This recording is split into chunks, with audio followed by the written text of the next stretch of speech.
From Boca Raton, Florida, Rabbis Ephraim Goldberg, Philip Moskowitz, and Josh Brody are taking you behind the Bima. The BRS rabbis schmooze about contemporary issues and talk to special guests who give a behind-the-scenes look at how they got to where they are and what keeps them going. Welcome to Behind the Bima.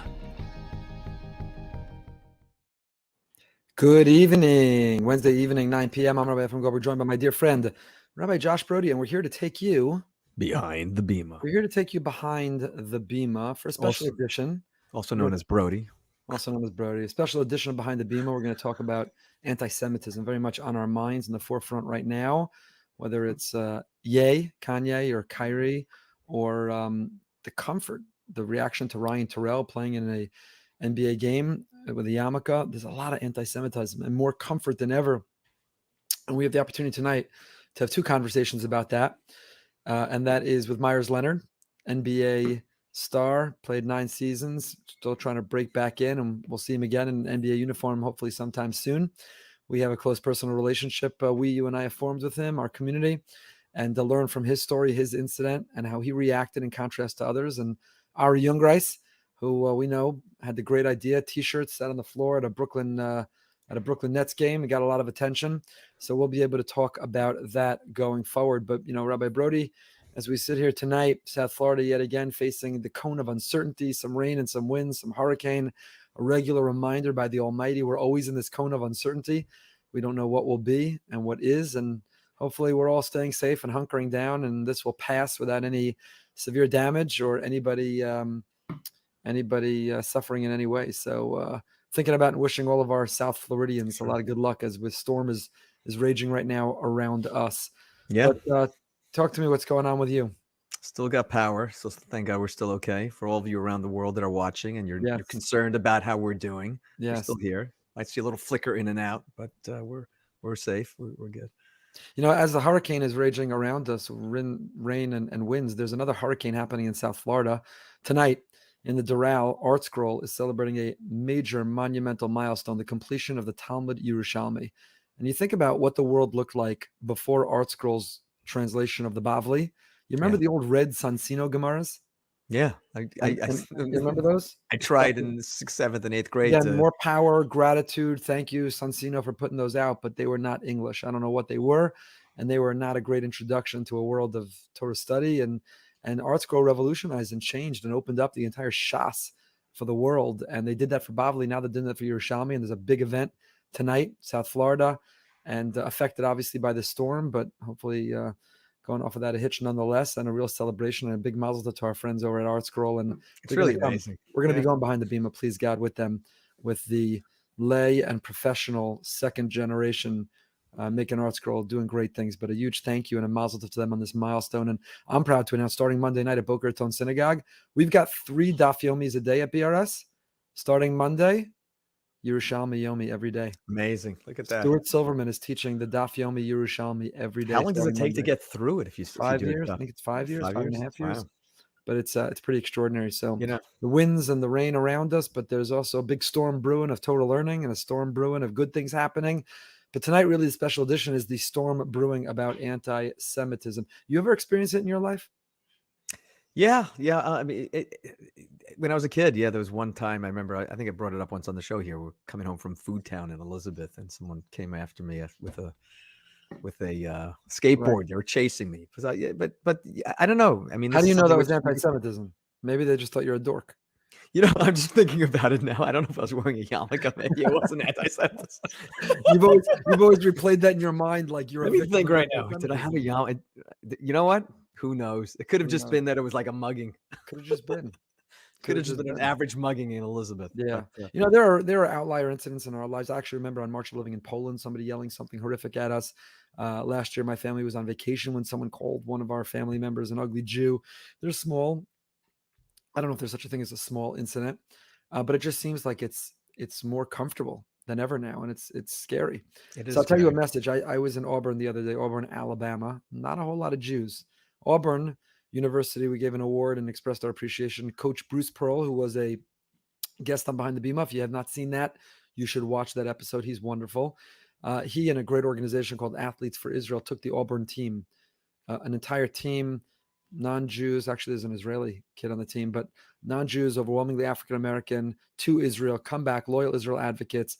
Bruce Pearl, outspoken, amazing. Follow him on Twitter, follow him online. He's great. And NCSY produced this weekend. It was a basketball tournament there, 120 kids. I was there, spoke, and connected with there's 30,000 students in Auburn, a handful of Jewish kids. And I had the privilege and the pleasure of meeting with them and having a conversation with them, which was really, I don't know if it impacted them, had a big impact on me. But in any case, I got there, and when I first landed, and I landed to Auburn, and I was at a Starbucks grabbing a coffee, trying to stay awake. And I was on the phone with Yocheved, and I was walking through this parking lot, and I'm like, I feel like people are looking at me. I don't have a small yarmulke. Like, I basically have a billboard high. I'm an Orthodox Jew. Yarmulke tzitzis. And I don't think in Alabama they've seen a lot of Jews. I didn't feel danger. I didn't feel worried. I didn't feel. Maybe they just know you from behind the Bima, and it's like a celebrity sighting. It could be. It could be. I'll tell you, actually, one of the kids who grew up in Alabama is going to Auburn, not Orthodox, and talking to me, goes, "1 second. Do I know you? Do you have a podcast?" I'm like, yeah. He goes, "Did you have Ben Shapiro on your podcast behind something?" I'm like, "Behind the Beam." He's like, "I watched that." I'm like, "Yeah." That's very funny. Anyway, so I never felt danger there, but I want to tell you the message that Bruce Pearl, maybe we'll start the conversations with our two guests with this. Bruce Pearl told the kids, and he said the following: Kanye seems he's made up his mind. Doesn't seem like a healthy person altogether, but he's made up his mind about the Jews. Kyrie, not really backing down, offered some kind of an apology, unclear. Certainly want to win friends. We want to turn people around. We want to have conversations, want to be open. But there's a lot of anti-Semites who have made up their mind. You know where we could put a lot of our energy is to making sure that we don't produce any more anti-Semites. That's interesting. Right? They're the people who love the Jews and unconditionally. We could do no wrong. The people who hate the Jews unconditionally. We could do no right. But the majority of the world are just like, their next interaction with a Jew will determine what they think of the Jews, you know? So how you are at an airport, how you act to the flight attendant, and are you fighting for the overhead space? And just in general, do you hold the door? Do you say please and thank you? Have honesty and integrity as your word, your bond in business? Everything that we do, what we call Kiddush Hashem. Yeah. Like we are the ones who are, not entirely, because you could be the best behaved and the best role models and there'll still be anti-Semitism in the world. But, you know, they're the anti-Semites. They're not coming around. The people who love the Jews, we're good to go. But the majority of people are that middle. That's what Bruce Pearl turned to these kids and he said, just be a mensch. Right. Just be a good person. Just carry yourself in a way that if someone were to say something anti-Semitic, another non-Jew would say, I know what you're talking about. Right. I know Jews and they're amazing people. I'm not going to tolerate that. That's not okay. That's not acceptable.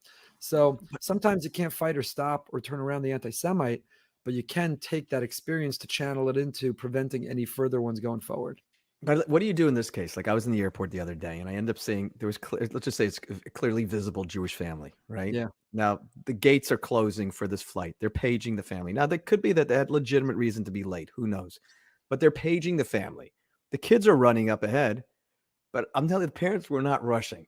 And I'm thinking to myself, why are you not rushing? They're clearly, they're all holding the door and they're all going to get on the plane together. Yeah, it's and the whole plane is going to see that this is the Jewish family that held up the whole plane. Upsetting. So upsetting. I once was flying somewhere to speak and I wasn't sure what I was going to speak about yet there. Not because I'm flexing. I'm so great. I don't have to think about what I'm going to speak about, but you know, the few options, and thank God I've got several files and I wasn't sure. And I'm sitting on the plane and there's like a little ruckus, a fight of overhead or flight attendant. People aren't listening. I'm like, you know, I fly a lot the route between South Florida and somewhere else. Let's just say, you know, if you're a frequent flyer on JetBlue, it's JetJew. And I'm like looking up like, no, please, no, please, no, please, no. And of course, it's like visibly observant Jews. And it's like, you got an extra level responsibility. Be kind, be courteous. I was thinking about Bruce Pearl's message when I was trying to make my way back late the other night to come back in time for the Parsha show the next morning. And, you know, there was one TSA lane still open at Atlanta that time of night. It was a really late flight. Everyone's really annoyed. It's one of the largest airports in the country. Why is there one lane open? Forget pre-check. There's one lane open. So there's a long line and all these, I'm like inching my way forward. And then, you know how it works? Like you have this long line and you think you're good to go. And then all these airline personnel come, they just flash the badge, cut in front of you. And you're like, right? So fine. They all went in front of me. Then it's my turn. And there's a mom with like 3 kids in a stroller where she was on this other line to come in, I guess, a family line. And everybody in front of me was just like going, not like before she could step forward, like standing up to the TSA. And again, I'm not saying this to flex or show off. I think anyone who's watching or listening would do the same. But really, I was inspired by Coach Bruce Pearl about this. I'm like, man, please go ahead. Do you need help? Because you know what? I love that. It took what, 15 seconds? Right. 20 seconds? I wasn't going to make or miss my flight for the 20 seconds, right? but hopefully it impacted her mind and maybe anyone else on that line of, you got the yarmulke. There's opportunities every day. Kiddush Hashem, Chalil Hashem. Are you creating tomorrow's anti-Semite? Are you creating tomorrow's person who loves and defends and stands up for the Jews? That is our topic. And we're going to hear from two great people. And thank you so much for joining us. It is really a privilege. It's really exciting, Meyers, to be together publicly. We've been together many times and spent a lot of time together, but it's really exciting to finally have you on this platform, to let us go behind the Bima, to let us go behind the background with you on your life, on your career, on what's happening now, and on so much more. And in many ways, this is a conversation that could have or should have happened a long time ago. We first met and we've been developing this friendship for some time, but I know you felt strongly, and others, mutual friends that we have, that, this isn't about a public thing. This isn't about trying to earn respect or favor in the public. It's all about the hard work behind the scenes. And the time just feels right now with what's going on in the world and some other high profile people and things that are happening to share publicly and to talk to you and to hear from your perspective. So really, really grateful and really glad that you're allowing us to do this together. I feel like with all the conversations I've had with you over the last few months that we actually have had him on a few times. Yeah, it feels like it feels like it. Yeah. Yeah. Well, listen, thank you for having me. Truly, it's an honor.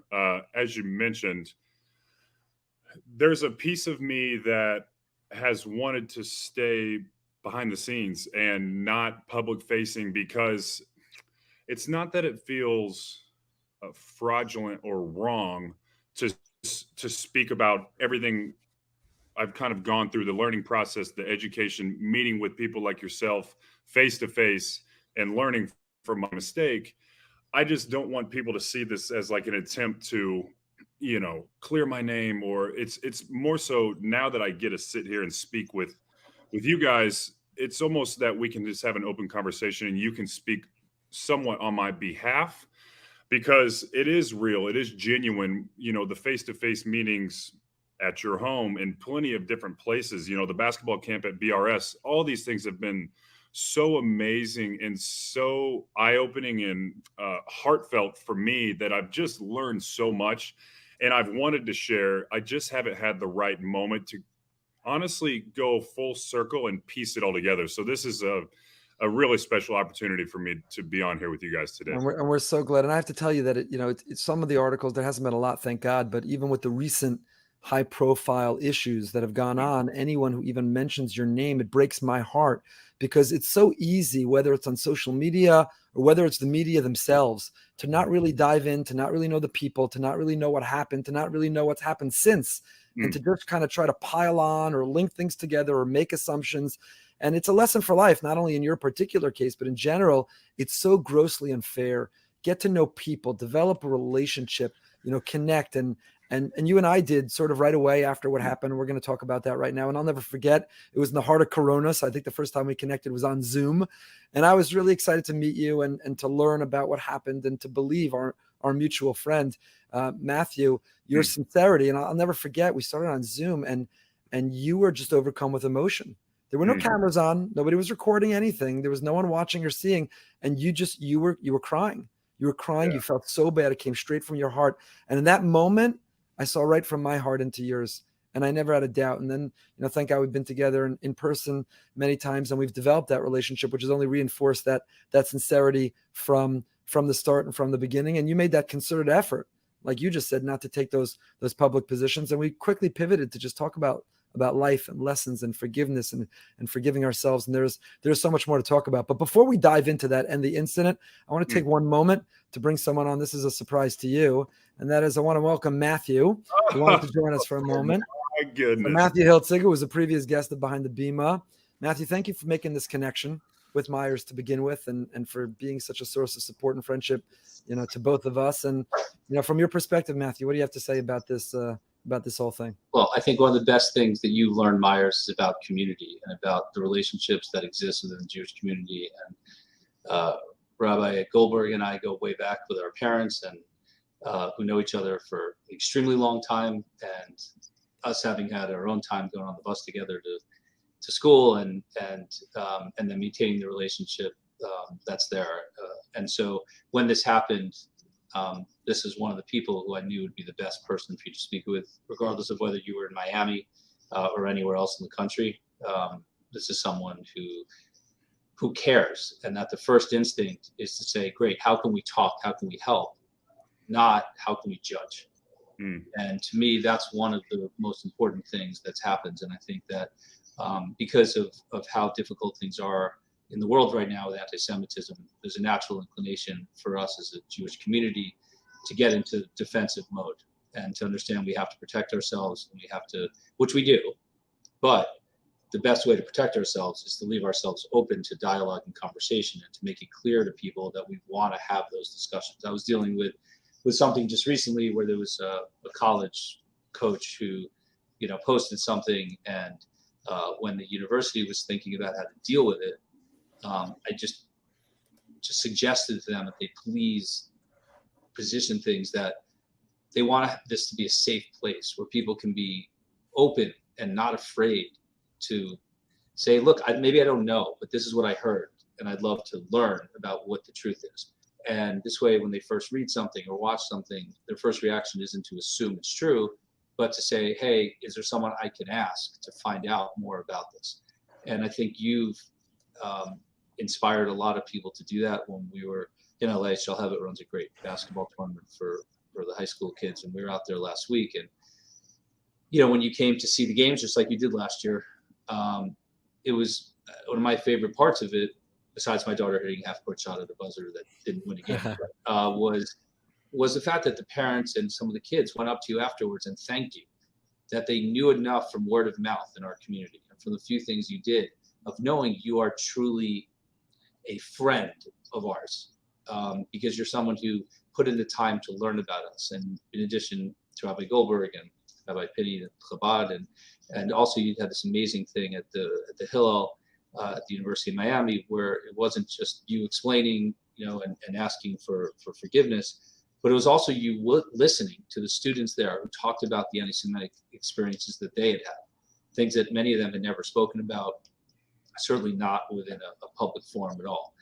And so you have the ability to listen, and you have an ability for us to be able to look at ourselves and how we interact with the rest of the world, which is such an important part of Judaism. And when you're looking at, Kristallnacht, which is such a terrible time for Jews in Germany, and not having people who spoke up for us, and was the beginning of what was a terrible end.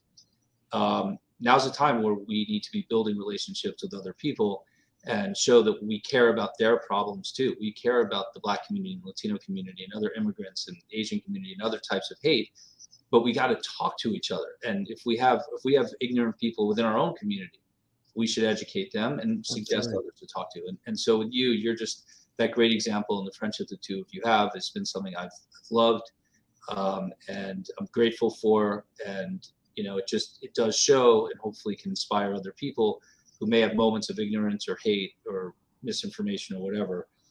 Hey, it's okay. Before you go out there publicly, maybe you should talk to some people first, and maybe you can learn. And we may still disagree, but at least you can have that. So thank you, Matthew. I appreciate a quick cameo there to just thank both of you, and and just hopefully encourage anybody else out there that interacts with people to please take that time, and don't be sympathetic and open first before we're canceling anybody. Let's not rush to cancel people. Thank you. We appreciate it, Matthew. Thank you for popping on, and thank you for making this introduction. We really appreciate it.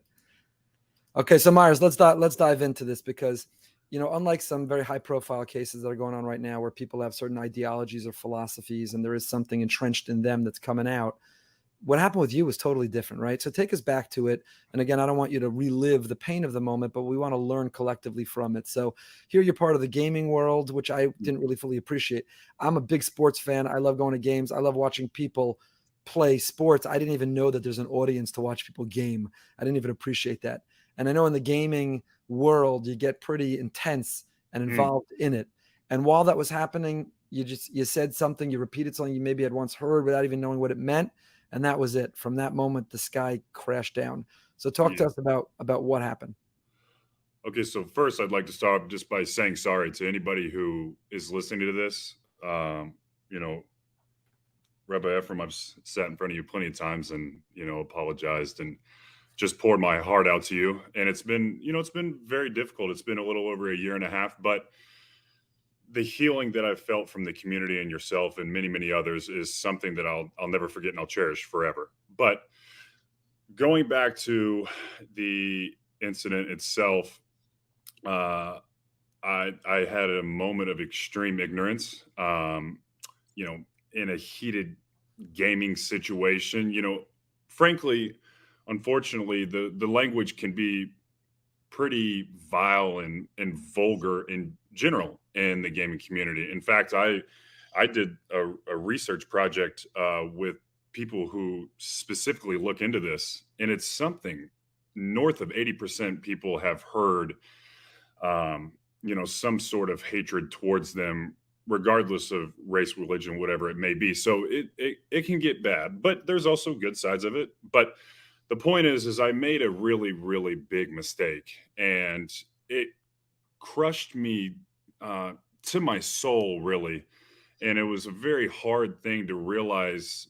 And the more I've thought about it, it just hurts that I hurt people.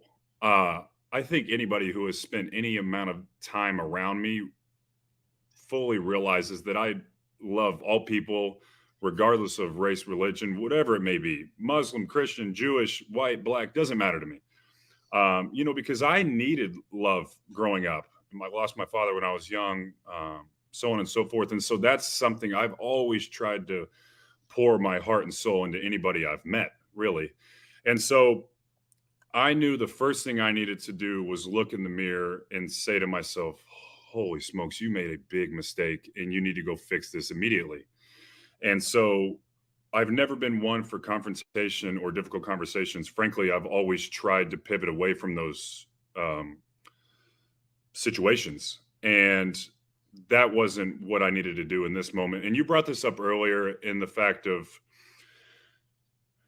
there's people in the media or just people in general. Social media can be pretty ruthless. And I'm not here to call anybody out. I made the mistake. I own it. And I, have made things right, I believe, and will continue to educate myself for the rest of my life. But the judgment and such was pretty difficult. And I deserved to be punished. I absolutely did. But I think the hardest part was knowing that I hurt people and seeing what people were saying to my family, in particular, my wife. Maybe we can dive into that later because I'm going to start crying if I think too hard about it. But it was a rough time. And I want to interrupt you for 1 second, Meyers, because, and this has actually been sort of the narrative of our relationship is, you're beating yourself up and my telling you, people, you said one word, right? You didn't retweet or post some hateful ideology, philosophy, or movie. You said a word. And we've all had a moment we weren't at our best. We've raised our voice. We've called someone a name. We've said something we're not proud of. And, the question is not whether we gave in that moment. The question is what we did next. And you didn't double down. You didn't defend yourself. You didn't stand up and you didn't face reporters and act like a victim. You did everything anyone in the world could ask someone to do who made a mistake. You said one word. It was one word. You made a mistake of one word, and you were suspended and you were fined, and ultimately you were cut from the team. Even though the media wants to say it was about this, it probably had more to do with injury and recovery and so on. We could get into that too. But you made a mistake in one moment. You said one word, which we're not minimizing because words matter and words can sting and they can hurt. But, you made a mistake in one moment, and now you've spent a year and a half more than making up for that moment. And we personally can attest in our community and well beyond, and with cameras off, whether it's volunteering, meeting with Holocaust survivors. You've read books about Jewish people, Jewish history, anti-Semitism. So one of the things I've always encouraged you, maybe you could talk about this, is I don't speak on behalf of the Jewish people. Nobody can say I speak on behalf of a whole people, but I'm pretty confident in speaking and saying you were forgiven a long time ago. You made a mistake. You said you were sorry. You've tried to make up for it. You've educated yourself. We're good to go. We're good. The biggest thing it's hard to watch is your unwillingness to forgive yourself. You made a mistake and you own up to it. And you did everything you could. And where do you go from there? How do you make sure that you don't live in the past and you don't get stuck, that others have forgiven you? You can forgive yourself. You can't change the past. All you can do is own the present and create the future. So what's that been like, trying to forgive yourself? Okay, so this is going to probably wind up being a pretty long-winded answer. So if you need to cut me off, let me know. But there's a few things here. I'll start with you, which technically isn't a part of the first part of the timeline, but we had met for the first time on Zoom, but then we did a lunch together, and I want to say it was probably 2 hours. Unbelievable conversation. We talked about life. We talked about the situation that I had just gone through, and I was learning and educating myself, and really just sitting in front of you and hearing your thoughts. And I was almost taken back by your love and compassion and grace and forgiveness. And I was taking it all in, and unbelievable conversation. But the one thing that stuck with me was that I said to you at the very end, hey, I've learned so much today, and thank you for all of this. But if you had to leave me with one piece of advice from today for me in my life, what would it be? And you smiled and you said, it's simple, just forgive yourself. And I remember looking at you, and I didn't expect for you to say that, because you then followed up and said, look, you have a very unique opportunity in your life with your platform to impact other people in a positive way, just in general, but also then you kind of doubled down and said, look, Jewish people in the Jewish community can speak about and talk about anti-Semitism all we want, and that's very powerful. However, someone like yourself who has gone through a situation like you have, or just in general, you speaking up and being an ally to the Jewish community is extremely, extremely valuable to us, and we're thankful for that. And so I've taken that to heart for sure. And there's just been so many different situations or opportunities that I've had from such an awful mistake in my life that really, in turn, I've learned so much from that. It's just an amazing thing, the learning and education that is. And so I have a quick story, actually, and I've never told this publicly.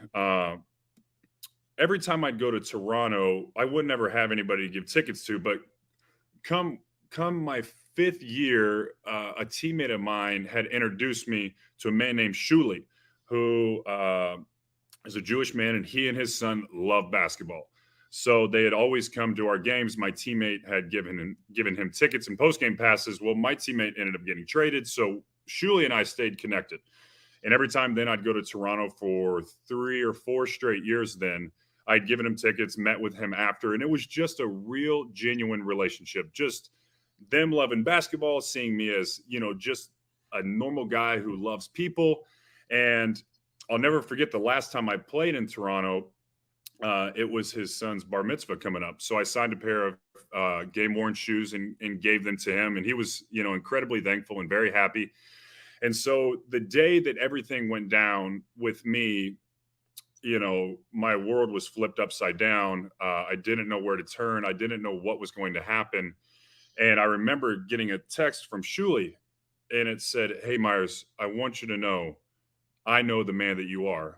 And I've seen that, and I've seen the way you've treated myself and my son, and you made a mistake. That happens to everybody in life. But I know how you'll handle this. And by the way, I have a very close family friend. His name's Rabbi Penny. He's down in South Florida. I think that you guys should speak. And so what I'm trying to say is my initial interaction came from something very genuine. It was not my agent making a call to say, how do we make this right? What do we have to do for the media and something really forward facing? All of this was extremely private and behind the scenes, because in my heart, I knew that's how I wanted to handle things. Now, I was frankly crushed in the media for, this average statement that I put out, and I didn't speak to anybody. And, I was, such a hateful person and this and that, and that crushed me, as we've already said. And I'll say this to you, Ephraim, I feel as though literally maybe after this podcast, I might be able to finally check the box of forgiving myself, because again, I've done nothing really too public. And so back to Penny, we spoke on the phone, and he said, hey, would you be willing to come to my Chabad and speak with me? And I said, absolutely. You tell me when. He said, tomorrow at 8 a.m. So I said, I'll be there. So this was a Wednesday. I go on Thursday. I will never forget. I was driving from Miami up to Boca, which is obviously also where you're at. And I remember just bawling the entire way. I mean, I had for the last 48 hours. I couldn't stop. I was so sad of what I had done, the mistake I had made, and that I had hurt people. And for people to appreciate, sorry to interrupt you 1 second, but people to appreciate like just how high profile you are. Here you are, you're a successful NBA player, you're a center on the Heat, you have a large following, social media, online, hundreds and hundreds of thousands of followers. And the media picked up on this. This was a story for them to pick up on. And whether it was sports media and ESPN and all those outlets or non-sports media, this was not like if you Google on page 19, you'll find a story of somebody. You were front and center. This was a spotlight, and it had to be painful for you and for your amazing wife, not just to deal with the guilt of the pain that you caused, but also to think about this is now the impression online when someone Googles your name. Yeah, so that's also been something that's been very difficult for me. Let me just also say this before I go any further. I don't want anybody to feel bad for me. I'm simply telling my truth and how I've dealt with this situation and kind of what's been thrown at me as well.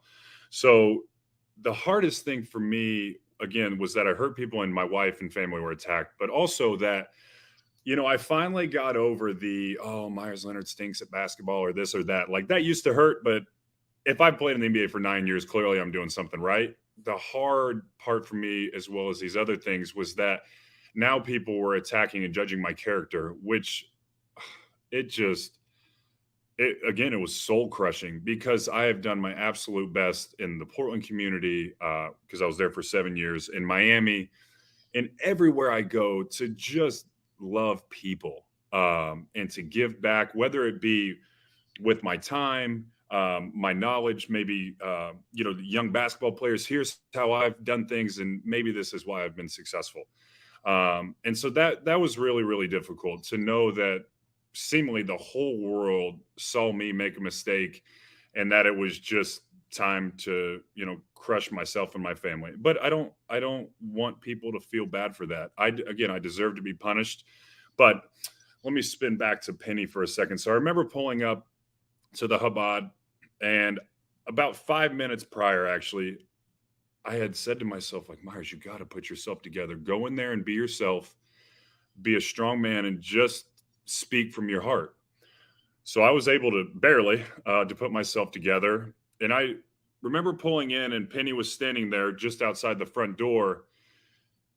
I put my truck in park, and I just thought, just go in there and be yourself and see what he has to say.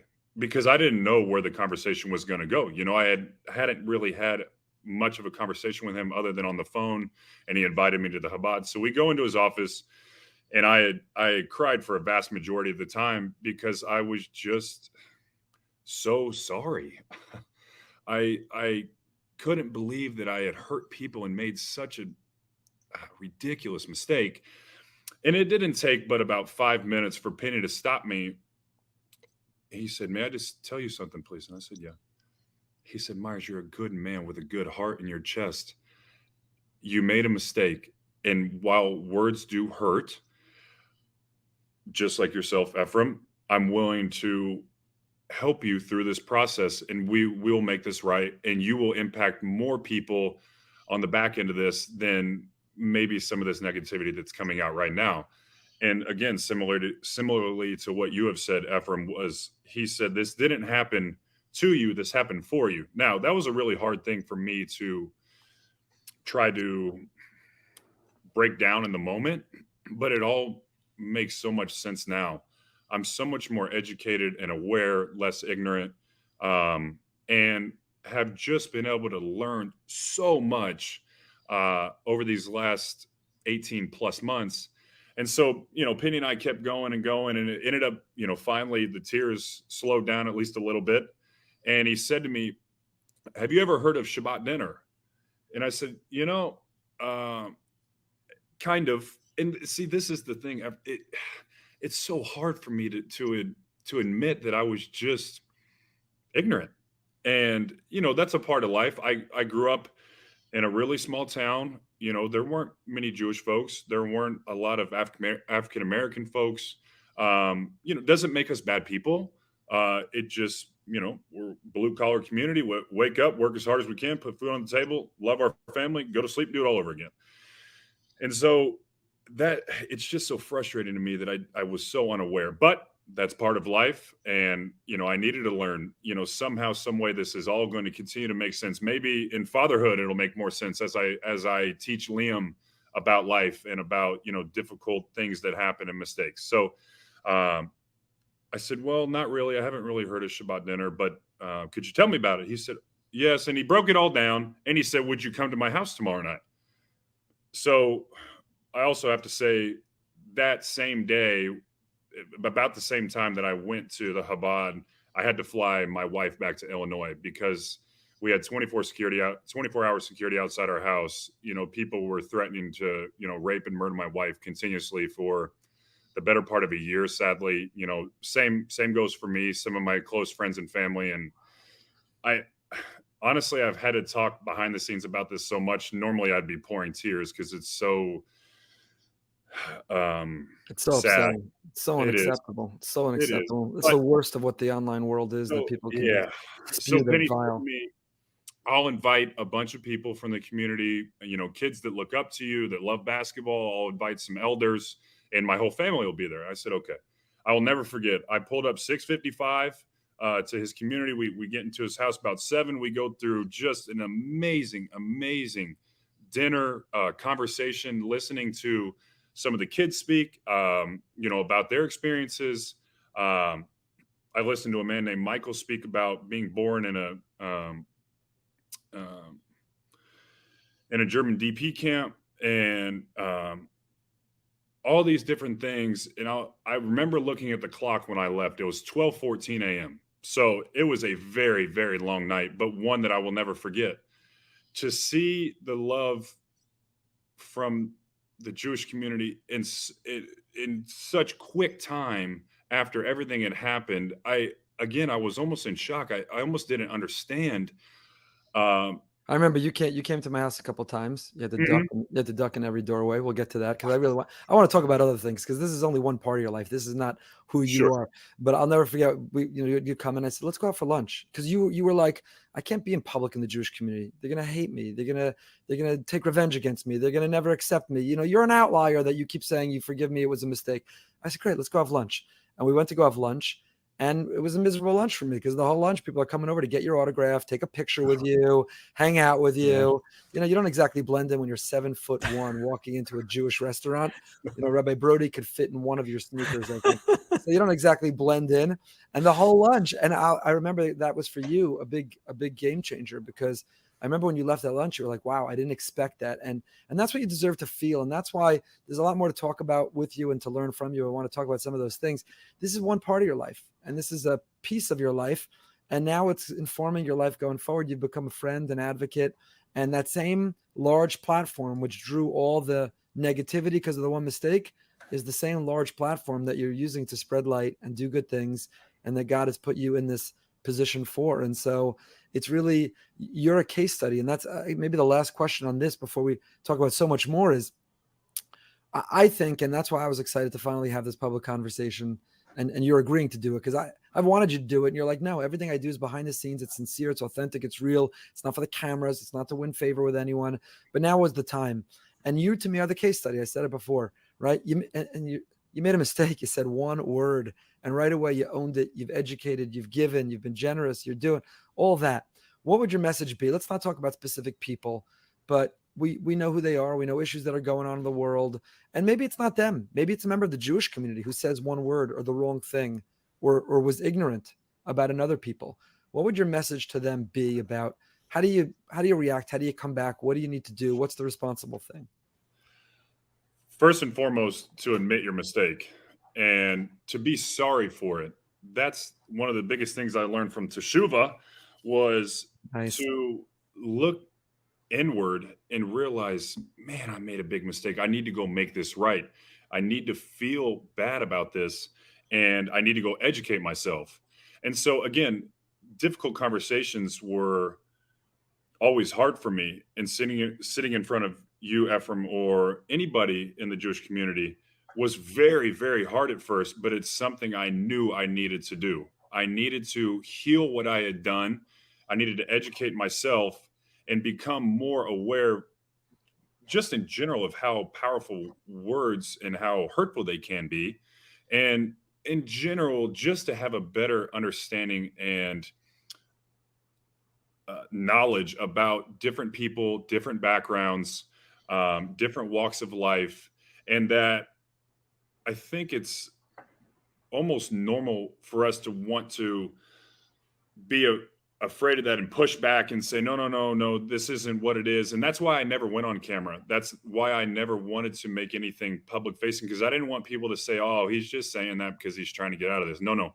I wanted to do everything behind the scenes to actually feel some version of, quite frankly, what the Jewish community has felt for many years in a lifetime. For some people, there is real pain here, and there is a real issue going on with anti-Semitism. And I'm here to be an advocate. I'm here to say, look, I made a mistake. I absolutely did. But I'm willing to learn. I'm willing to have these difficult conversations, to go into the community, whether it be hosting a basketball camp at Boca Raton Synagogue and sitting in front of the parents and the children there and explaining what had happened, and also, incorporating basketball and opening up to questions and doing those sorts of things, and just continuing to be better and to, again, admit when we've made a mistake, own it, not try to play the victim, and just say, look, here's what happened. I am truly sorry. And here's how I'm committed to getting better. Well, we forgave you a long time ago, and I hope that you're finally forgiving yourself. And there's so much more to life than a person's worst moment doesn't have to define their life. And for you, it shouldn't. And there've been some great things since then, right? The birth of your beautiful son. I was so touched when you texted me from the delivery room. That just shows how close we are, and to congratulate you and your role as a father. But let's go back now. Let's pivot from this incident and let's talk about your life, because I think part of what we're talking about are relationships and getting to know and to understand people. So you talked about coming from a small town and a blue collar, hardworking town. Tell us more about your life. You lost your dad at a young age. I know you got a brother in the military.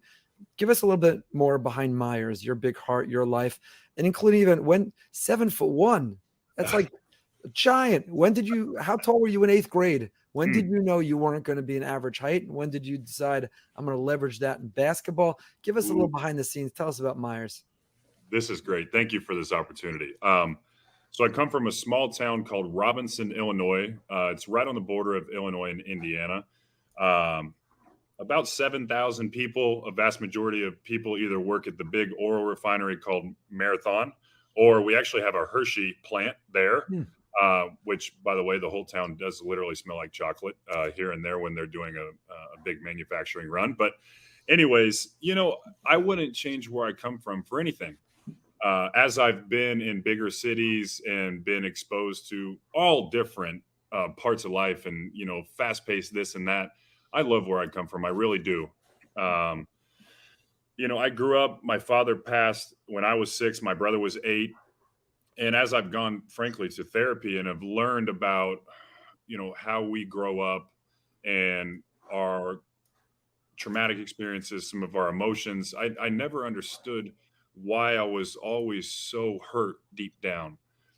And that comes from losing my father when I was young, amongst other things. But, life wasn't easy, I'd say. My mom had a few back injuries, so she was bedridden. It was difficult. But again, or I need to say this, pain and trauma really sometimes elevates us. It's just we have to figure it out later in life how to deal with it. I always knew in my heart that I was going to work hard. I was going to do whatever I could to be successful, because we just didn't have anything. There was a period of time we were sleeping on the hard floor, no electricity, no running water. So life was challenging. I look back as a father now, and I think, wow, my mother did such an amazing job. To know that she had lost her husband, she was trying to raise these 2 boys. We had nothing, yet she somehow found a way to help us get by. I always loved sports, absolutely did. Let's jump all the way forward to 8th grade. I was 6'1", which is tall, but not massive. 8th grade was my first dunk. So that was pretty neat for me. I had tried for about a year. I knew I had a chance, but finally Finally threw it down in 8th grade, which was cool. But then all of a sudden, I go to basketball the winter of my freshman year of high school. I mean, I was thin, very thin. No muscle, just a long, lanky kid. Only 6'4", though, at the time. But by the time baseball came around, I will never forget, we were doing sports physicals, and I'm still close with the athletic trainer to this day. He's a very, very good friend of mine, mentor of mine. He looked at me and he said, "Meyers, you're 6'10". And I was like, "What are you talking about?" He's like, "You're 6'10". It's like, "Scott, that's not possible." Now, mind you, I had horrible heel pain, knee pain, and low back pain, meaning my entire body was just growing a lot. But we also always bought clothes at Goodwill or wherever we could get them, much bigger than I was. So therefore, I could grow into them. So I had gone from 6'1" to 6'10" in less than a year. But I played 0 minutes of varsity basketball my freshman year. That's not normal, I don't think, for an NBA player, but some people are late bloomers. So from there, I fell in love with basketball. And that's because my trainer sat me down and he said, "Meyers, I know you love baseball also." So I played baseball my freshman year. But I think you really need to consider how much time you're going to need to start putting into basketball. I really think you could get a scholarship. So we sat down and we wrote 3 things on the back of a sheet of paper and we posted it in his office. Nobody knew what it was because it was flipped over. It was just a normal sheet of paper. But it said, try to be a McDonald's All-American, get a Division I scholarship, go to the NBA.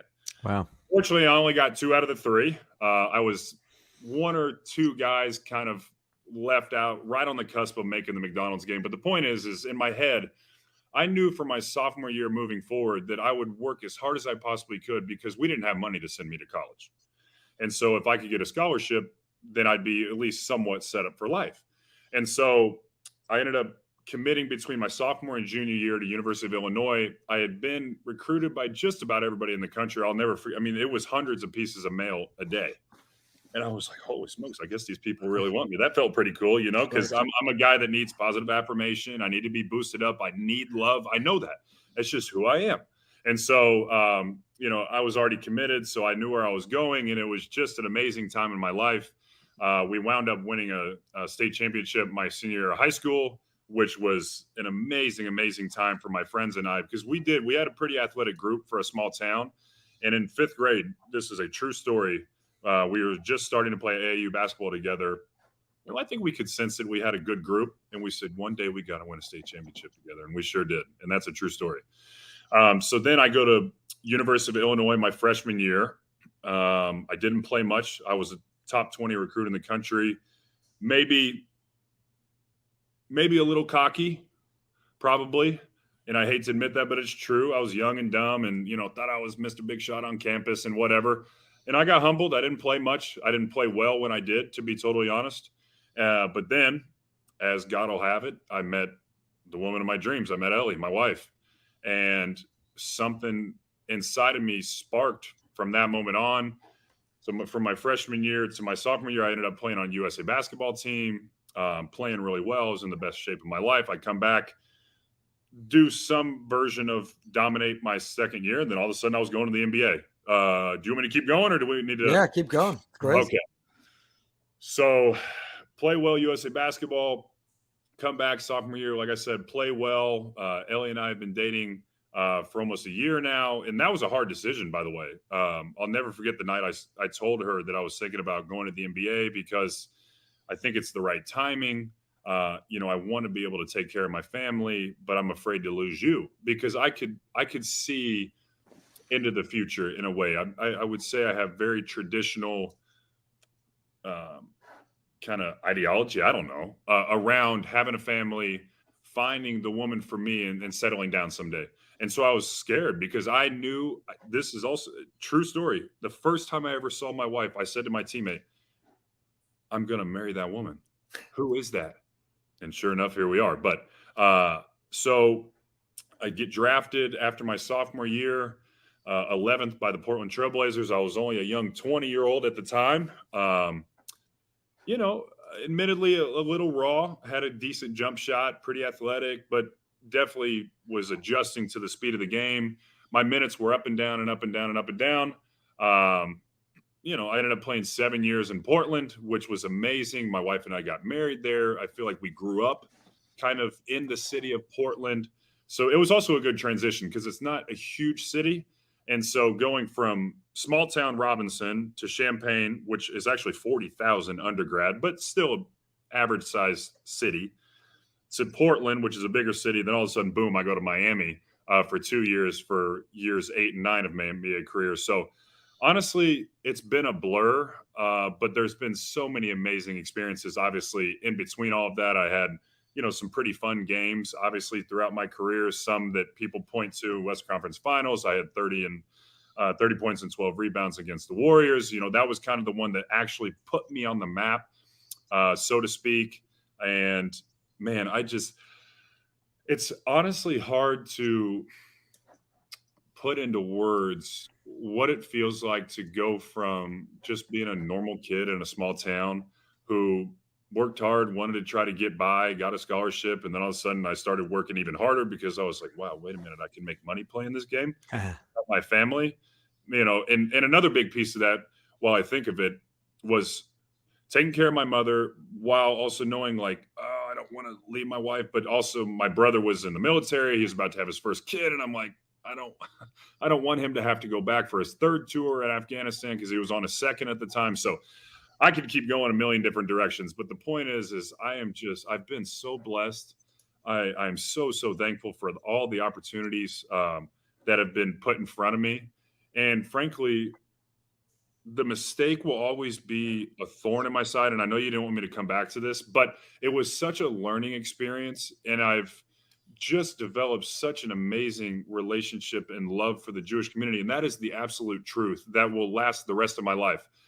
One more thing before I go any further. That first Shabbat dinner, I'll never forget. I left and I texted a bunch of my friends and I said, that was one of the most amazing experiences I've ever been through. Like, what are you talking about? I said, well, you can't have your phone. That's a big thing here. And we had such real conversation, the ability to unplug for a second, have real, genuine conversation, to rest the body, the mind, and to just connect with the people you love and care about was like soul cleansing.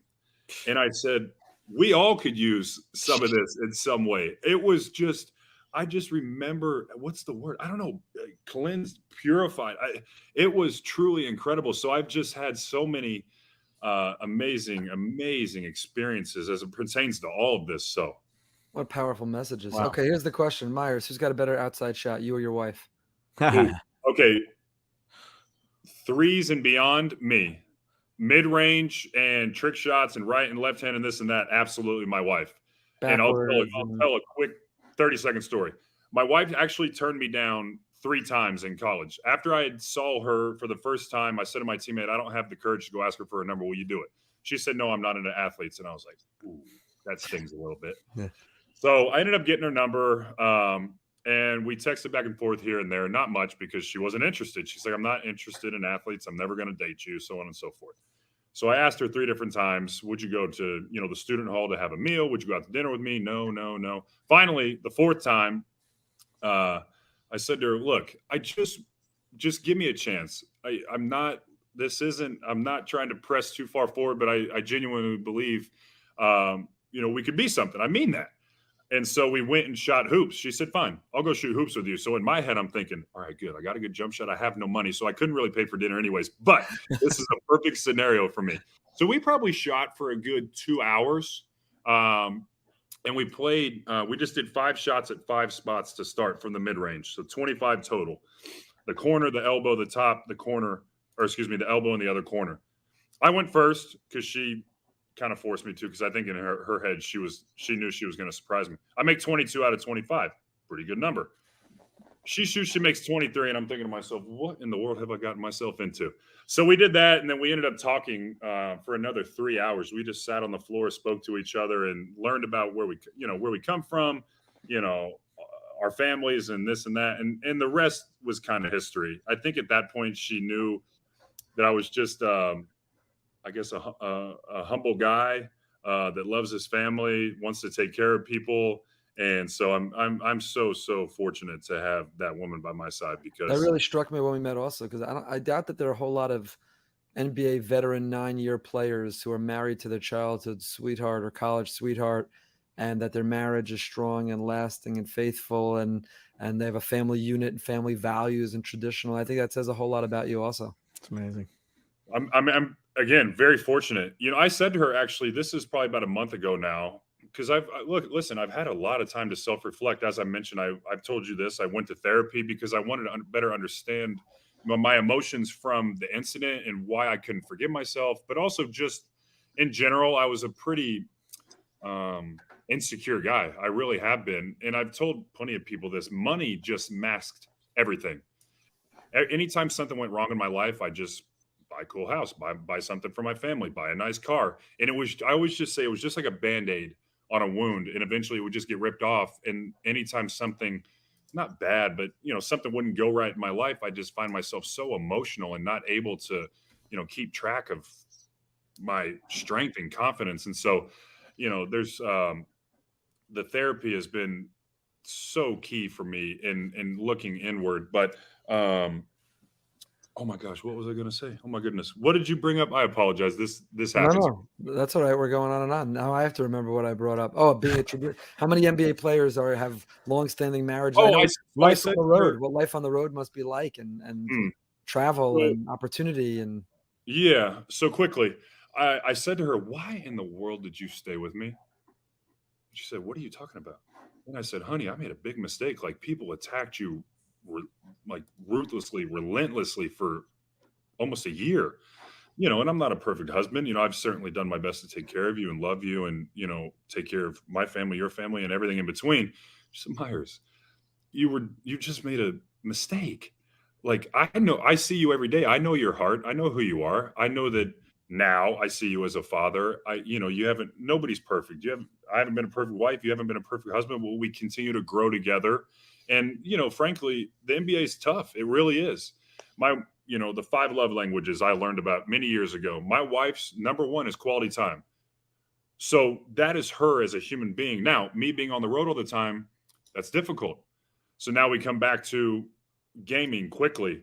I gamed because it numbed my mind. That's what I've come to realize. I didn't have to look at my phone.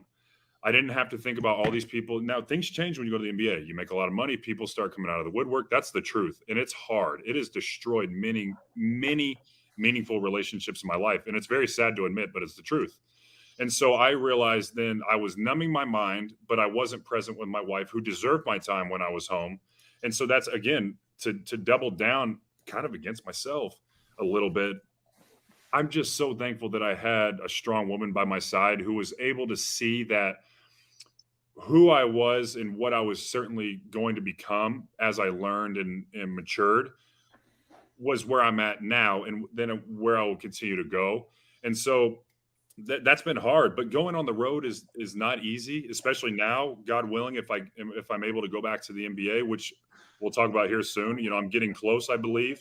I'm a very faithful man. I'm not interested in, being unfaithful or going out to the clubs and this and that. I might go every now and then with my teammates just to show face and have a good time, but it's not for me. Again, it's very traditional thinking. I've been fortunate to be in the NBA, to make good money, honestly. I think I've done great things for my family and for others in all the communities I've been a part of with that money. And I say that in humility, by the way. I've always tried to just give back and do what's right in my heart. And so it's been a challenge. You're on the road all the time, 41 home games, 41 road games. It always feels like you're on a plane, but it's such a blessing at the same time. And so to have a strong woman by my side has just been a godsend, literally. Yeah, you're a lucky man. I don't know how I'd do it without her. I wouldn't be able to do it without her. You're a lucky man. I have a million more questions, but I want to let Brody jump in. Please. Wow, this is really incredible. I'm just wondering, when you had the incident, were there people that came to you and said, "You know what? There's a whole nother side here. They don't see the other side." And was there a discussion on your end to say, I'm not really sure which direction to go in here, before getting up and whatever meetings you might have had with Rabbi Goldberg? Were there people who applauded what you said? Were there anti-Semites who wanted to recruit you to their side? Is that what you're asking? No. There was not, thankfully, and I never would have gone that direction. No chance. I mean, that's literally no, impossible. not that you would have gone in that direction, but were there people whispering in your ear? Is there a, because we know there's not a lot of fans of the Jews out there. So are there people that are trying to not even whisper, but to tell you, don't, no, no, you didn't, because I keep my circle small, and I got off social media right away, honestly, because I looked at it for maybe 10 minutes max after everything happened. And I knew right away, like, just who I am as a human being. Like I said, I need positive affirmation. I don't deal well with negativity. I've certainly gotten better with it over time, and certainly through the incident. But I knew I needed to get off social media, so I couldn't see any of that stuff anyways. And frankly, most of it was hatred towards my wife and I and my family. And unfortunately, it extended to my friends as well. There was really only 2 conversations that happened, and I'm thankful for both of these. The first one being that the people who are close to me, including my wife, held me accountable. And they said, Meyers, man, what the heck were you thinking? You really screwed up here, but we love you. We know you'll make this right. And so that's the thing. I'm thankful that while not everybody was crushing me and saying I was a bad person, that's not what the people who love me were saying. They were saying, however, you need to make this right, and you need, there's going to be some punishment that comes with this, and we know that you'll make it right. So I think that's an important part here also. I've never attempted to surround myself with people who would just, it's what they call a yes man. They always say yes. They always laugh at your jokes. They think everything's funny, and they just tell you what you want to hear. Sometimes you need to be dealt a bit of constructive criticism and tough love. And so I was thankful looking back on it now and looking back over it over the last 18 plus months, as I've said, that it wasn't just, oh, Meyers, it's okay, everything's going to be fine. No. I needed to be told, like, hey, you screwed up here, and you need to go make this right. And I was going to regardless. But, I think that's pretty unique. I think it's unique that I have people that held me accountable. And then the other side of it is, Ephraim, there was one that I remember, both of you guys, excuse me, that I had just spoke to the crowd at BRS. I started off, I couldn't even get myself put together. I'm crying. And finally, I speak about what happened. And then, we open it up to questions, and that makes things easier for me. Typically, if, people ask questions, and I just answer it wholeheartedly, what I've experienced, what I've felt, what I've learned, who I've been around. And I remember I was about to sign autographs. You were getting everything set up at the table there. And there was a father of one of the kids that came over to me. He said, hey, Meyers, I just want you to know, from a Jewish man, you made a mistake and everything's going to be okay. And I don't know why it was him that it stuck with me, because, again, as you said, as we spoke about, going in public was very difficult for me at first. I constantly felt like today might be the day that someone says something. And it's still hasn't happened. Now, social media is a whole nother thing. People get behind their screens or their phones and they say the hateful things. But in person, I've had so many people, Jewish or not, say, look, Meyers, what happened, but you're a good man. And we know that. We hope that you and Ellie and your family and everybody's doing well. And so luckily, Brody, no, I haven't had too much of anything of that nature. And it's also because I don't look at the messages as well. I literally just go through and mass delete everything, because if it's important, there's such negativity. I love that you're following the Ryan Terrell story. I know you're following the story of the University of the White. Because you texted me the other night. You said you see this kid finally played in the NBA, which is amazing. But if you see online, the NBA is busy posting about Ryan Terrell and the comments, the vile, hate, anti-Semitic comments. So, it's really sad to see what's out there. Let's go back to basketball for a minute. Yeah. But on the screen, you and me and Brody, we all have the same size head. We look like we're the same. You're 7'1". That's like, it's huge. So what does a 7'1" person eat every day? What does your diet look like? What has to make you feel full?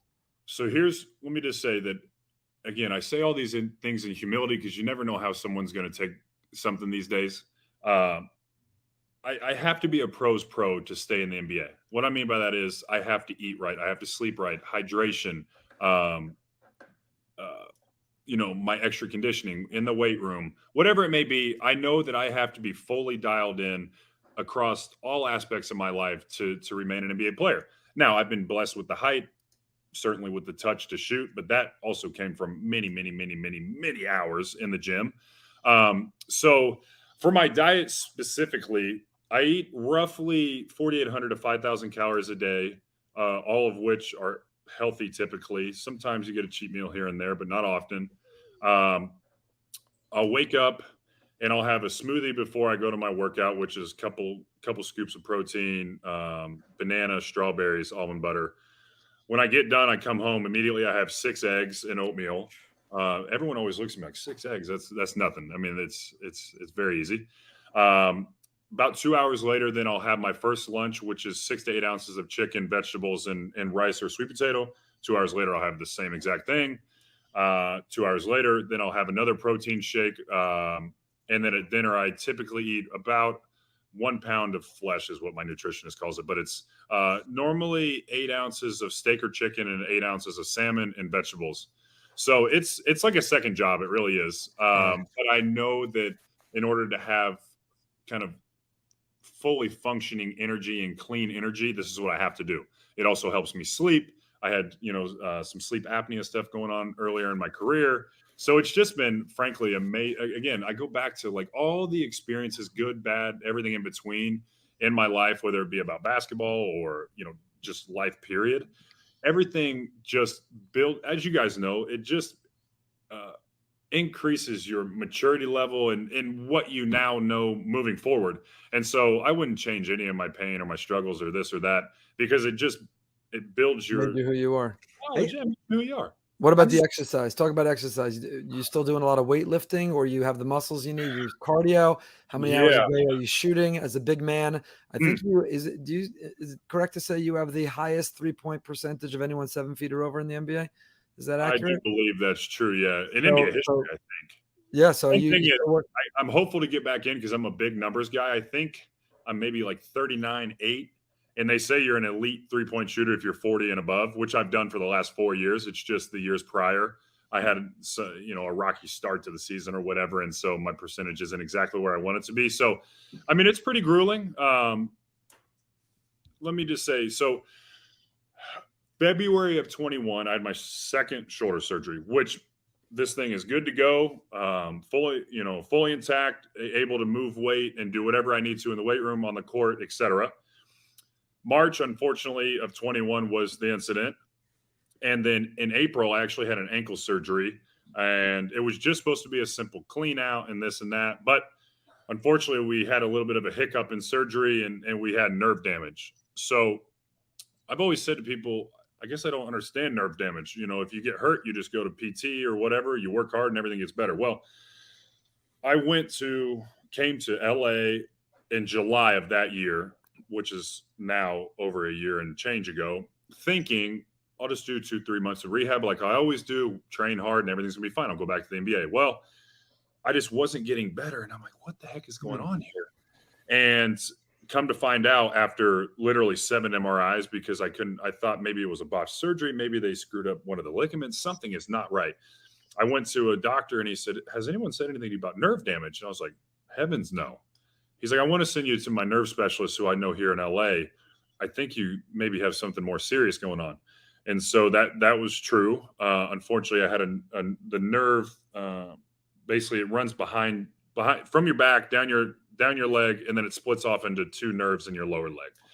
And it was dead, dying. And I couldn't train. I couldn't do anything. My leg was seemingly a third of my left leg. And so, long story short, it's now been since April, all that time of healing, God willing, I've gotten now about 85% of my strength and musculature back.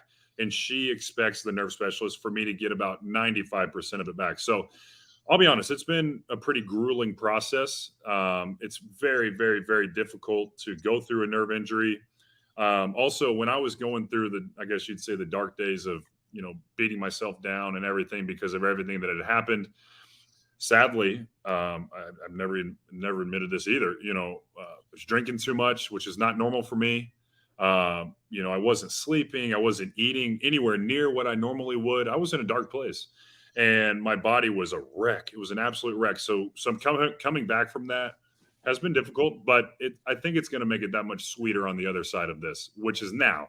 So typically I get up every morning, 6 a.m. I go do PT, weights, and conditioning from about 8 to 10, and then I'll have basketball from 10:30 to 12. And then I come home and try to love my wife and son as much as I possibly can. So it's a lot. It really is, especially getting back into NBA shape is very difficult. People look at me and they say, man, you look strong. You look good. And I have to say to them, look, there's only 450 NBA players in the world.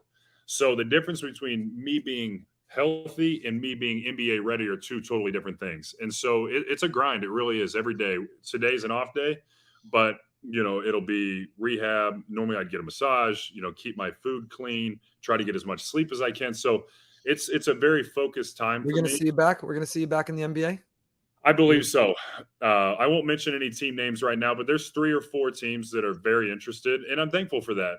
The whole media thing. In fact, I won't mention who I met with, but I sat in front of the GM, the new head coach, the president of basketball, and the owner, and we started talking. And one of the funny things is this guy who had been long time on the operations side for 30 years stopped the meeting about 15 minutes in. I was just being myself, full of energy, talking about, where I was at, what my rehab was looking like. And he goes, can I just say something real quick? And I was like, oh my gosh, what is he about? Is he about to say like, hey man, like, unfortunately from our side of things, we don't think we're going to be able to do this because maybe our fans won't perceive it the right way. He goes, is this you every day of your life? I was like, what do you mean? I've never seen this kind of energy and, positivity and just, I don't know who you are. And I was like, look, what you see is what you get. I love people. I love basketball. I've always done my best to be a great teammate. Every time I walk in the door, I say hello to the secretary, whomever it may be. That's just who I am. I love spreading positivity and, good energy. And that's just what it is. All right, we can keep going. I just had to ask. And so great. About another 30 minutes in, they had to touch on the incident. They said, look, Meyers, there's people in power sometimes that have to make decisions based upon what they think is best for the team and the organization and this and that. In this building, we believe if you make a mistake, it's okay. As long as you go make it right, you learn from it, you say sorry, you go to the community of people you hurt and you show them your heart. And then 2 of them both jumped in and said, look, you haven't played the victim. You didn't say, oh, I feel so sorry for myself. You just went and did the work, a lot of it privately, which we had to dig up because you haven't posted about it. And I said, look, that was my only goal, to show people my heart, to tell them I am so sorry. And then, then we jump back into basketball and keep talking about this and that. And that's my wheelhouse. Then I start talking about, scouting reports and this and that. And they're like, look, when you're healthy, we'll be ready. So right now, as it stands, there's pretty much 3 teams that have said, call when you're healthy. We'd love to do a workout. We know you can help us because frankly, there's not a lot of 7-foot guys that can shoot. And, I'm a good communicator on the defensive end. Do I have my places on the floor maybe that I'm not the best? Sure. Everyone's got their downfalls, but I feel confident in who I am as a player. I feel unbelievably good about what I've done in the communities that I've been a part of. I know that I'll be an excellent teammate and a veteran in the locker room.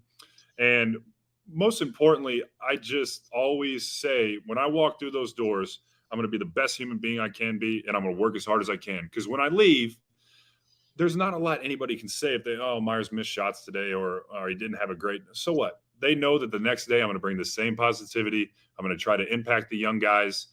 I very well might be leaving to go do an appearance in the community, and I'm going to show those kids my heart and try to bring as much enthusiasm to them as I can. Because I want to say this also. I spoke at BRS, and that was very impactful for me. But also I did a camp at Miami Beach JCC. And I'll never forget walking in there because I had done that one prior to coming to BRS. And I thought to myself, like, man, normally these kids like kind of maybe look to me as like Superman. Like I say this in humility, but NBA, like this is so cool. And I do my best to pour my heart and soul into these kids, always teach them about basketball, but more about life and energy and positivity. And I just sat there and again, I grabbed the microphone and I just cry. And I say, look, I'm so sorry, but then I explain more to children and teenagers than I would an adult. Look, our words matter, and what we say matters, and it can be hurtful sometimes. And that I'm here to say sorry, and that we all should watch what we're saying, and so on and so forth. But then basketball gets involved, and we just it's great. Basketball's a great, it's a great language. It unites people, and you've used it to unite people. Who was the toughest defensive assignment you ever had? Who did you hate to have to defend? Great question. Okay, so I'm going to give you a 3-part answer. The perimeter. Maybe James Harden or Dame. So I played with Dame for 7 years, right? And then all of a sudden I'm playing against him when I'm with Miami. And in my head, I'm thinking this guy literally they call him Logo Lillard sometimes, because if you go to trap him, that's why he started shooting the threes from so far, because he wanted to be able to score and impact the game. And so, but then you go to blitz him and he's able to split the pick and roll because he's so fast and his reads are great and this and that. And his range, as I mentioned, is James Harden is in that 2 to 3 year stretch where he can really draw fouls, and he starts going between the legs and this and that, and the step back, all of a sudden you foul him on a 3 and you're thinking, oh, why'd I do that? And also as a big, you certainly don't want to get crossed up, but then also you don't want to get beat to the basket. So you're trying to find this in between ground, and it's really difficult. But a lot of guards, they're fast, they're smart, they know how to get around you. That's the thing about the NBA. Let me remind you, even the 15th guy on the end of the bench, unbelievable basketball player. People say, "Oh, he's trash." I could do that. I'm sorry, no, you couldn't. Right. If you come play one-on-one, and you'll see real fast, number one, you're gonna be out of shape. Number two, you're not gonna be able to whatever. I'm not trying to talk down on nobody. It's difficult. In the post, I'd say the 2 most difficult over my career. The most difficult is Joel Embiid, no question. He can move like a guard. He's 290 pounds. He has unbelievable touch. He can fade over both shoulders. He can go right through your chest. He can shoot threes. And then DeMarcus Cousins. I've had some success against him. Everyone always we always end up getting technicals against each other because there's a lot of energy and emotion and this and that. And I just I didn't want to back down to him. I was thinking to myself, like, man, this guy is so good, but there's no way I'm going to back down to him. So we've had some heated battles over the years. And then if we talk like pure scoring, and you say like, man, I got a good contest, but I don't know how he just made that. Kevin Durant, because he's all of 6'11", 7 feet, smooth, unbelievable range. He's quite the deal. Amazing. And then one more thing from a basketball IQ perspective, LeBron. People say, oh, maybe that he complains too much. First of all, he gets fouled almost every time down the floor. Why? Because he moves faster, is smarter, and is just as strong as anybody in the NBA. And so it looks like not a foul sometimes. So his ability to impact the game at every level on both ends of the floor is actually crazy when you watch film and understand what he's actually doing. Amazing. Meyers, we could talk for hours and hours. It's really great. Thank you for spending this time with us. Thank you for being our advocate and our partner, and for your willingness to at this point go public and help get that message out. And as you mentioned, and we've talked about before, when Jews stand up to anti-Semitism, it's kind of obvious it's in our own interest. But when we have a good friend in the non-Jewish community who says, hey, I know Jews, I'm close with them, this is not how you talk about them, it's not okay, that means a lot more, and that goes even further. And it's really, we're deeply appreciative of your friendship and of your partnership and of the time that you spent with us. And we look forward to continuing this friendship and growing and working together. And we can't wait. Rabbi Brody and I are going to show up whichever city is lucky enough to get you and land you. We're going to come and cheer. And we look forward to that opportunity to watch your 3-point percentage go north of 40%, cheer that on, and continue to follow your career on the court, which is fun and impressive. But, with your amazing wife and your beautiful son, even more so off the court. So we're looking forward to seeing you offline soon, hopefully. Well, listen, thank you again for this opportunity. As we've mentioned, it's been a long time coming. This is truly a special opportunity for me. And again, I will just reiterate, if you've ever made a mistake, admit it, try to be better, educate yourself, and go to the community in which you hurt, because more than likely they're willing to welcome you with open arms and help educate you. And that's all I've experienced from the Jewish community. I am so thankful, indebted to Rabbi Ephraim and Rabbi Brody. You guys just are amazing. You really have impacted my life at such a high level.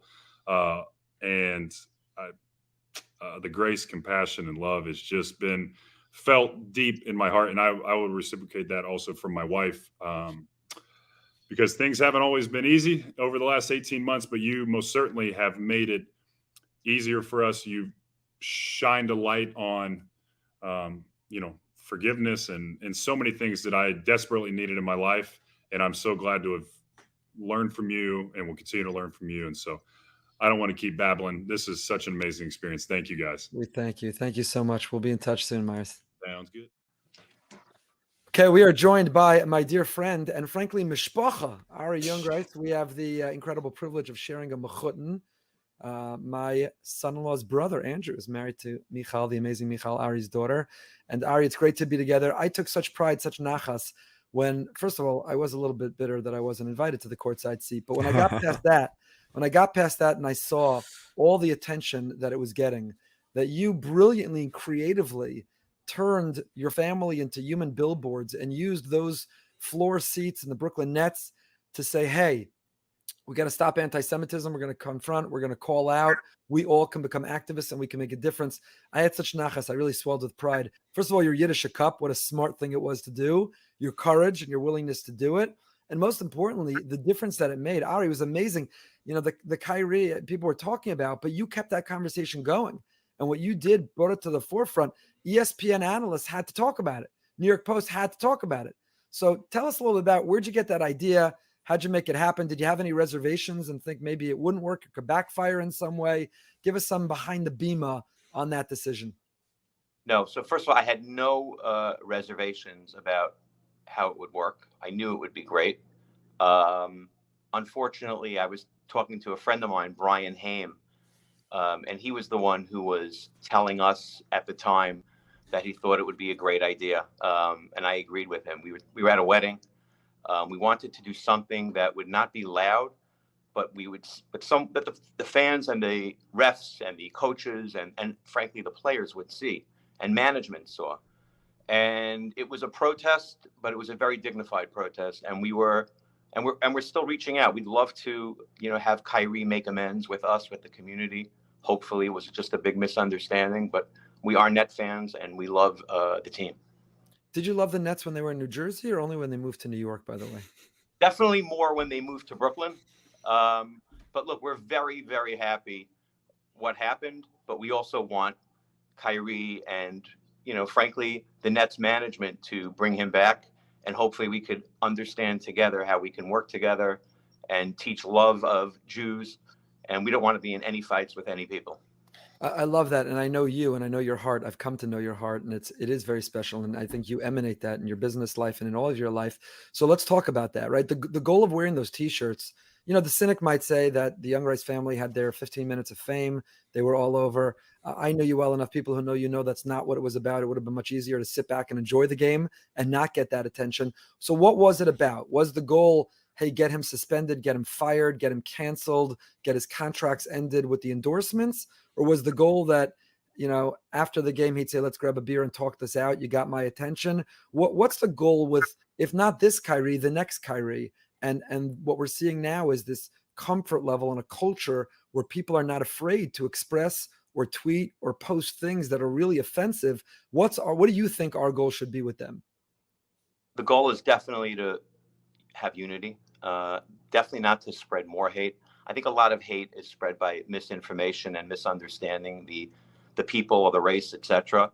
So hopefully, what we were doing was really to try to show people that it was wrong, that book, that movie that was put out, but also hopefully people will see, what, they are right. The people who are hurt by this are victims, but we also don't want to be victims always. We want to show them that we want to teach them, we want to educate. As Jews, we've always been oppressed in some certain way. And I always feel like we have so much to teach the people who do that, whether it's in the Middle East in Israel or it's in New York. Every race, every creed we love. We really do. And I feel that from all my friends and all my family. And we weren't trying to do a gotcha cancel. We were trying to show the Nets and the NBA that this is not something that should be tolerated, but we also want to work together after. And that's a great precedent for the future also, that, hopefully it won't, but it likely will come up again, that we don't have to be adversaries, and it's not about being antagonists. It's about opening a door. And the other guest tonight, Rabbi Brody and I are going to speak to Meyers Leonard, is a perfect example. Someone who made a mistake and an introduction was made, and now we're actually dear friends and talk all the time. And when you cannot antagonize or make someone an adversary or paint them as the other, you could win them over and open their heart, and they become the biggest advocate, and you become friends, and you've won over a friend for the community, which I know was your mentality too. So, Ari, another question. I know, you're a businessman, thank God, successful founder, CEO, Rosewood Realty. You're not a communal activist. You're not a rabbi. You're not running the ADL. And yet this was on your mind. You had to do something. What would your message be to other people who are business people, lay people, just Jewish pride, who are bemoaning what's going on and feel maybe that there's nothing for them to do? What do you recommend? Or you have other ideas of things that people can do as we're living in this time? And do you think part of what inspired you to do it, your father was a rabbi, you come from a rabbinic home, you definitely did see the responsibility of caring about the Jewish people. Do you think that was part of what inspired you to take action? Definitely. Yeah, look, I saw my aunt, Rebbetzin Esther Jungreis, who was always advocating for us. My uncle, who is still alive, thank God, Rabbi Jacob Jungreis, is always doing that. My parents were like that. And my whole family has that centrality in their character about always reminding everyone that we have a long history and we have to be proud of it. And if someone wants to say something bad or do something bad to us, we have to stand up. Amazing. You have ideas, suggestions for things that people can do? They can use, not everybody can be courtside at a professional sports game, but it's free to have a online handle. You can post, you can share, you can hopefully influence in other ways. You have suggestions of what people could do? Well, look, the one thing I always tell people is whether you're wearing a yarmulke or not, or you're visibly Jewish, but especially if you are, always open the door for someone, say hello, be friendly. I always try to do that. When I'm driving, if I have my yarmulke on, I'm probably extra careful of how I drive, because I don't want anyone to look at me in a certain way. And whenever I'm visibly Jewish, even if I'm not, I try to be super nice to people who aren't, so that they have a positive influence of us. Unfortunately, even if we do that, we still have some negativity in the world. But hopefully through spreading positivity and love, people could see that Jews, there's a lot to learn from us. We've survived thousands of years, and we just want to help and create and teach people. That's a great message. Rabbi Brody, you want to jump in? Yeah, of course. I got so much to ask you here. First of all, we've got some behind the Bima t-shirts. We hope you can wear them outside. That's right. We got get some play on ESPN. I'm just wondering when it comes to the business world today, you're seeing this now in call it in pop culture, and certainly in sports, where there are more and more people that are vocal. Are there moments where, instead of trying to show your Judaism, that now there's a thought of saying, that was a few years ago, we could show it and try and be proud of it, but today it's, there's a world out there that might not be so happy to make business deals with Jews. Maybe I want to try and hide it. Do you feel like that's starting to happen in the United States right now? Yes. Yes. You do see a shift. Yeah. I've seen this for years, actually. Yeah. You're more hesitant to visibly be Jewish or bring up that you're Jewish. You're concerned that could impact or compromise your business? Absolutely. It's a scary time. Yeah. I think you have to hide it sometimes when you're walking around the streets in Brooklyn.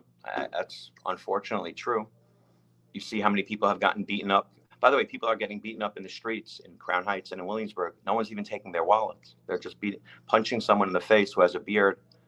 It would be embarrassing to even do that, but it's happening. So yeah, definitely. I think being visibly Jewish, you put some danger out there for yourself.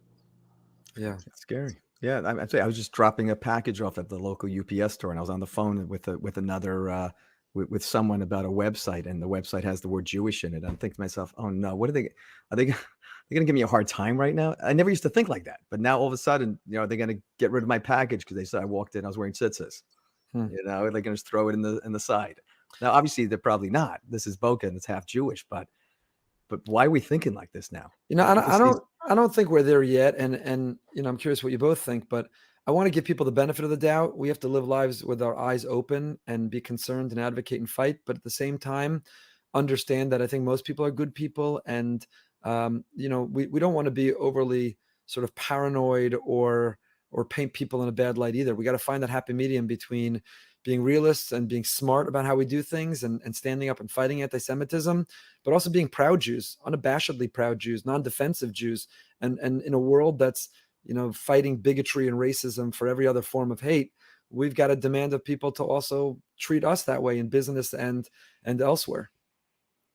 What do you think? Look, yeah, you have to still be proud, and you're right. Not everyone is looking at Jews and saying, "Oh, I want to punch them in the face," etc. Yeah. But I just think, in general, I know when people meet me, again, it's so important for me to make a positive impact on anyone who I meet. So it's very important, and I think most of my brothers and sisters feel that way too. And we have a lot to add to the fabric of the U.S. and to the world, frankly. Ari, we want to thank you. Thank you for what you did, the boldness and the attention you drew. Thank you for the continued conversations we don't even know that might be going on, and continuing to advocate and, like you said, encouraging us to create those relationships. And let's not contribute to the darkness. Let's turn on the light, make it brighter, more love and more education, and turn people around. And it was a great chop that you had, and hopefully it challenges each of us in our own capacity, in our own way, with whatever opportunities we have to use our existence, our lives, to fight and advocate the way you did. So it was really great. And thanks for spending some time with us. We appreciate it. Very much. Take care.